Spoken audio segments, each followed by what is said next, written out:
Mathiazin pour le groupe Lyot.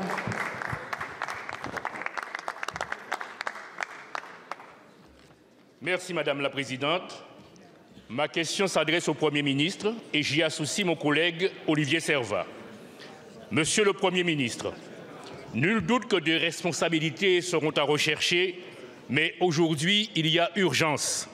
16 morts déjà, dont 15 dans les territoires ultramarins, et plusieurs dizaines de blessés à cause des airbags défectueux de la marque japonaise Takata. La dernière victime a perdu la vie le 30 janvier à La Réunion. Et il me revient cette jeune fille qui disait à la télévision après avoir perdu sa mère, « Si nous avions reçu ce courrier 1 mois plus tôt, ma mère serait encore en vie. » Cela fait plus de 10 ans que l'on sait que ces airbags Takata ne sont pas adaptés aux climats tropicaux ultramarins. Ils se dégradent au fil du temps avec la chaleur et l'humidité, blessant ou tuant les automobilistes qu'ils sont censés protéger. Après une discrète et tardive campagne d'information incitant les automobilistes à contacter un garagiste pour effectuer le changement d'airbag, le gouvernement semble avoir enfin pris l'ampleur du bilan dramatique de ce scandale industriel. Il était temps, Monsieur le Premier ministre. Car plusieurs centaines de véhicules, 100 000 rien qu'en Outre-mer, plus de 140 modèles et près de 30 marques sont concernés. Alors, à quand un recensement fiable et une liste exhaustive de tous les véhicules équipés d'airbags Takata? Que mettez-vous en place pour rendre obligatoire et effectif le rappel de tous les véhicules en circulation et vérifier ce rappel? Que faites-vous pour augmenter les capacités de remplacement des airbags chez ces garagistes? Dites-nous combien de temps sera encore nécessaire pour le remplacement des airbags sur tout le territoire national, à commencer par les Outre-mer qui sont exposés. Merci beaucoup, mon cher collègue. La parole est à Monsieur Philippe Tabarot, ministre en charge des Transports. Oui, merci Madame la Présidente, Mesdames et Messieurs les députés, Monsieur le député. Je vous remercie d'évoquer ce sujet si important pour l'ensemble de nos concitoyens et plus particulièrement pour nos compatriotes des territoires ultramarins. Je partage bien sûr l'émotion des proches des victimes dont le décès est imputé aux airbags de la marque Takata. Il s'agit d'un problème ancien et de nombreux véhicules de différents constructeurs, vous l'avez dit, sont équipés d'airbags de la marque Takata pouvant présenter un risque grave pour la sécurité des conducteurs. Un risque particulièrement aggravé dans les zones au climat chaud, humide et donc dans les territoires d'outre-mer notamment.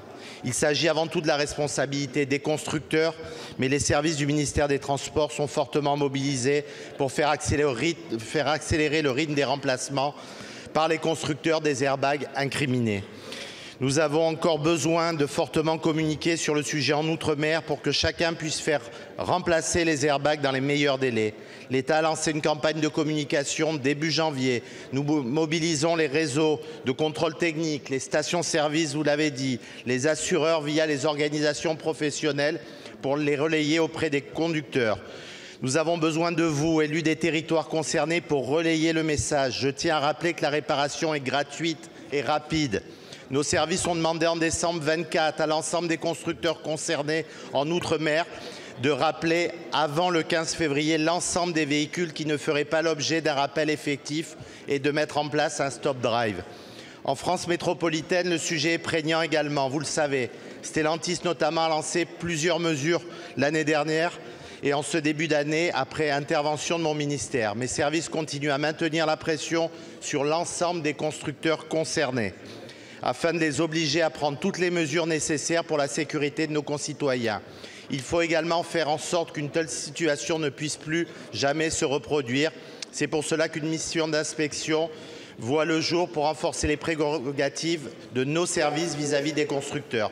Je suis pleinement mobilisé et je recevrai prochainement les familles des victimes et leurs conseils pour que cette situation cesse. Merci beaucoup, Monsieur le ministre. Monsieur le député. Alors il faut faire vite, Monsieur le ministre. Et je m'adresse là au gouvernement parce qu'à chaque fois que nous prenons notre véhicule dans les Outre-mer, nous jouons à la roulette russe avec notre pays, avec notre vie, parce que vous savez que les transports dans ces régions ne sont pas très développés. Merci. Merci beaucoup, mon cher collègue. La parole est à présent à Madame Béatrice Bellamy pour le groupe Horizon. Merci, Madame